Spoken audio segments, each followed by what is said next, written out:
I've been using separateness, but I'm introducing another term here called disassociation.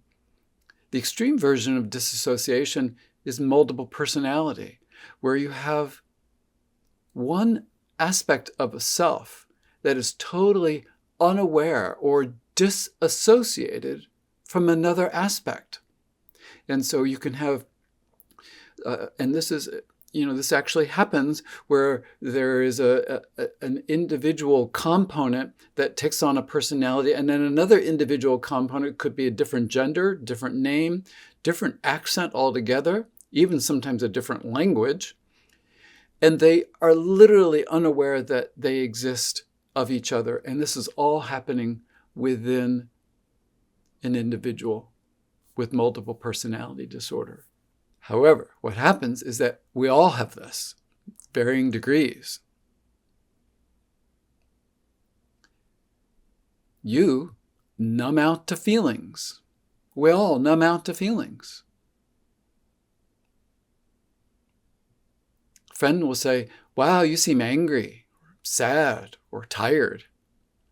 And it's like, really? Because you disassociated from your emotions. And you weren't even aware of your feelings. Think about how we become disassociated because of time. What'd you have for dinner last Thursday? Do you remember what your 15th birthday was like? What movie did you watch as soon as you turned 20? Anybody ever able to remember any of those?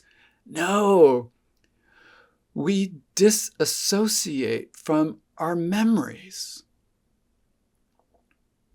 Imagine remembering every meal, every conversation, every trip you've taken, every thought, every feeling that you've ever had your whole life is present right here in this moment, in this now.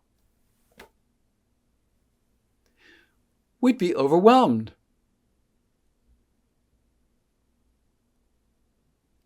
Our very nature is to disassociate.